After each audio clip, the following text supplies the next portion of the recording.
going to give a brief statement on how they see this problem, and then I'm going to challenge all of them on how, not only us on this panel, but the other panelists, how we're going to build what we're asking for tonight, a united front, a solid line together, how we're going to proceed with this battle, as much as I can tell you how we're going to proceed with this battle, knowing that there are some spies and agents in the audience.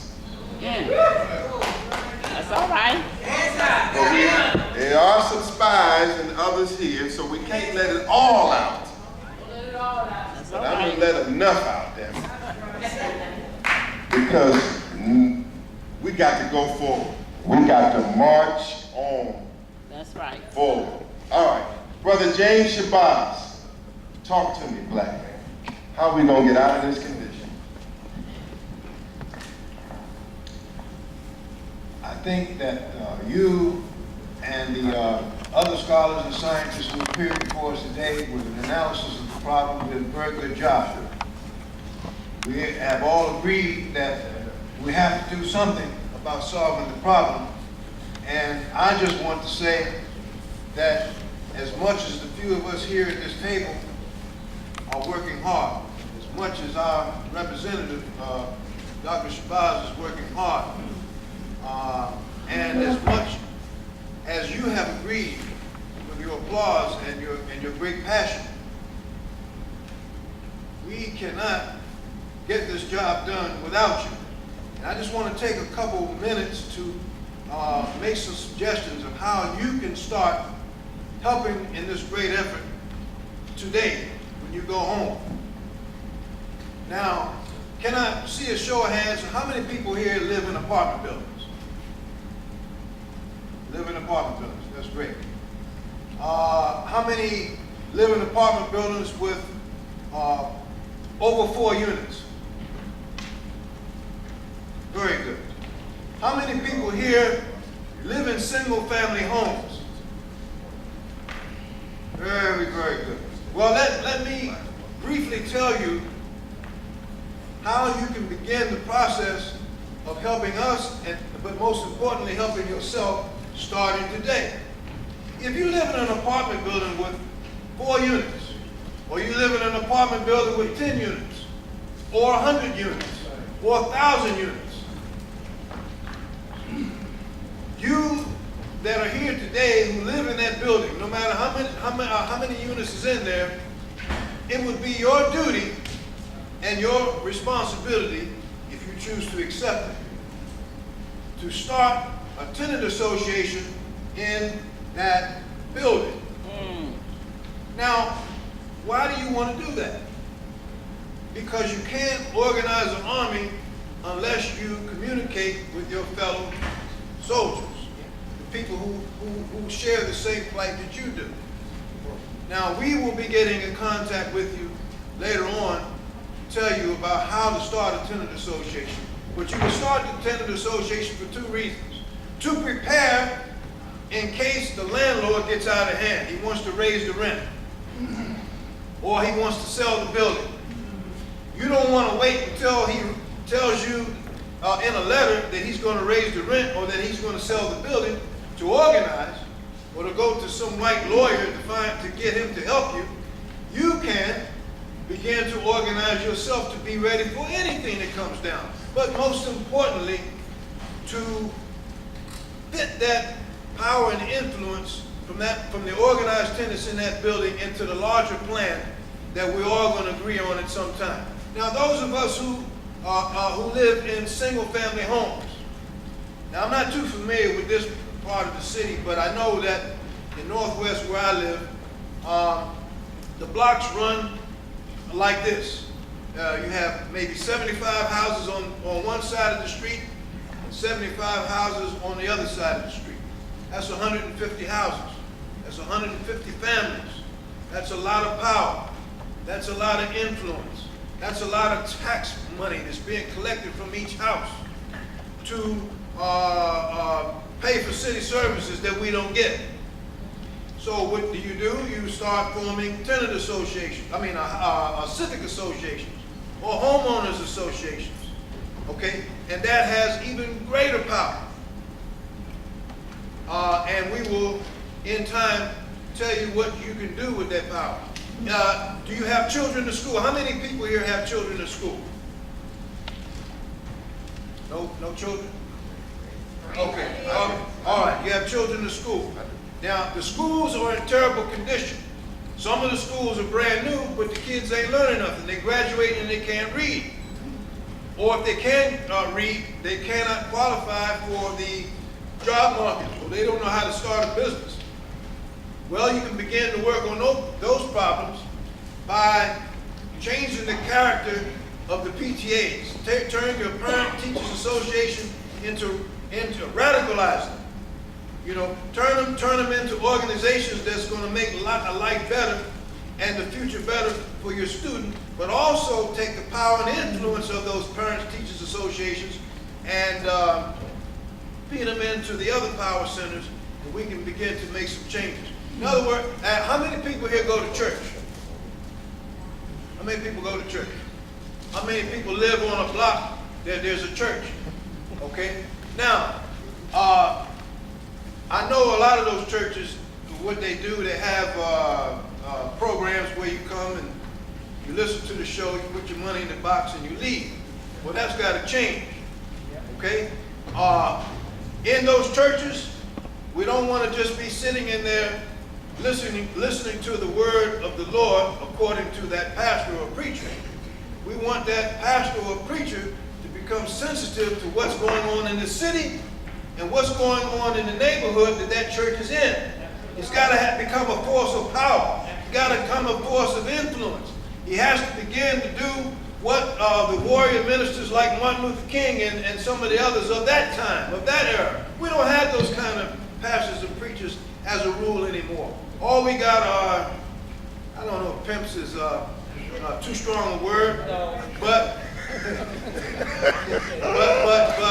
what we see is the church there, but it's not serving the community. In fact, a lot of them people don't even live there. But you who live there, and the church is in your community, you've got to go to that pastor or that preacher or that church deacon board and say, listen, we have these problems in our community, and we want these. We want the opportunity to have meetings, weekly meetings or bi-weekly meetings in this church, and we want you to throw your weight, behind solving these problems and get the support of the parishioners of that church. That. In other words, turn the church from just a bastion of singing and dancing to once again becoming bastions of power and influence. There are many things that we can do without waiting for the next meeting. Yes. Stay right there. Let me challenge him for a minute. He's got good stuff. Let's give him a hand. James has got good stuff. I'm going to ask him a couple of questions so we can get beyond what I see in many black meetings on different subjects around the country. We have many meetings around the country on many subjects, and they go from what we should do or many times we've given admonitions to the people about what they should do. I say we got to go one step further here. Brother James, you say that they should form, that people should form tenant associations. Yes. I say we should help them form tenant associations. I say that. I say here. I don't just say that we just tell y'all to go do it. But I want to know that if this body of leadership that have been on this panel today over and over again, that if they say you live in a certain neighborhood, and our strategy is, wish I had a map of the district. The district is broken down by 8 wards, and it has how many precincts? It's 100 and what? 144. Talk to me. Somebody know that thing. 144 precincts. And what we're saying is that inside of the precincts, there are public housing developments, individual neighborhoods. And we're talking about right now organizing brothers and sisters that are with us into representatives in each one of these precincts, down to the housing complexes and the blocks like Brother James is talking about, and talking about having our support of the whole coalition, support and help in terms of organizing that housing complex and doing some things that Ms. Leaks is going to take about in a moment. Talking about how to prevent them from just being taken from us. What we're talking about is organizing and giving you the support. And we need some brothers and sisters that are strong enough to say, man, you look, I'll stand up and I'll organize my neighborhood. I'll organize my housing complex. Now, Mr. Shabazz and Mr. Cuffey and Ms. Leaks and Mr. Sheptalk and Pollard and others who are up here, if we say, look, we got us now, we real, we ain't just having an event. If y'all want to find us after this, we got on Good Hope Road, we get ready to open up an office in a couple weeks where you can find us 7 days a week. Yeah. Stop the destruction. You can find us. We got an office like whatever, the mayor got an office. If we say we commit to this, we got committed trainers and helpers and activists, then what we do now is say the District of Columbia, are you serious? Yeah. If the District of Columbia, are you serious? Now step on up from the subdivision of Ward 7, Ward 8. That's right. Step on up now and come on in. And we have to train and build us a cadre of activists in all of these precincts and complexes in order to run what we're building, which is an opposition movement, an opposition party, those that are opposed to what's going on. Now let me ask you this. Just say everybody up here, these are lifetime commitment persons. How many of you would take on Mr. Shabazz, James Shabazz, challenge to organize in your housing complex, on your block, to be one of our representatives, and you get the support of the coalition, the training of the coalition, the brotherhood, the sisterhood, the camaraderie, the tactics, the strategy, the finance. How many of you would be willing to stand up and take a stand like that? All right, then what I want you to do, and I come right back to you, is I want you to fill out this pledge card. That's right. And fill out the pledge card where it says other. On the part that it says other, I want you to put what you're willing to do. Put what you're willing to do. He's right. PTAs. I don't even want to go to the PTA meeting. And brother talking about taking over the PTA. Is he too advanced? Is he talking too far ahead? Is that too hard? We ain't gonna put too much pressure on you. Don't leave me right now. Just chill for a second. Brother talking advanced strategy. And I'm saying, brother, we should call for that. And then we have a training headquarters where we'll stand up and train for that, plan for that, work with you on that. But from this audience and from those who you will go out from this audience, we need an army of sisters and brothers that will take up that post. Sir, the churches. Ms. Pollard, Brother Pollard, we got to, I hate to use the word infiltrate, but it's just part of my mentality.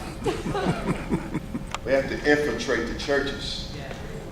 We have to infiltrate the churches to help them do God's work better. Because God's people is being wiped out.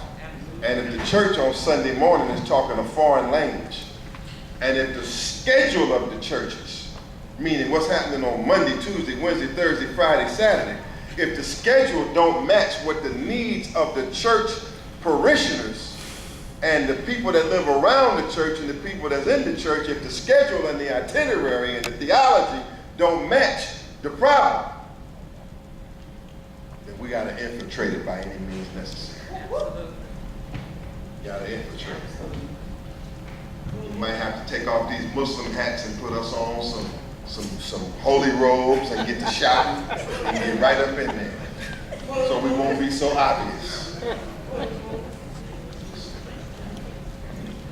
Am I right, Mr. Shabazz? I mean, can we help these brothers and sisters? Talk to them. The feeling that I'm getting, even though we all day numbers of people have been coming in and out. It's been about the same number of people all day, but they've been coming and going. But as I observed the people coming in and their attentiveness and the ideas and the questions that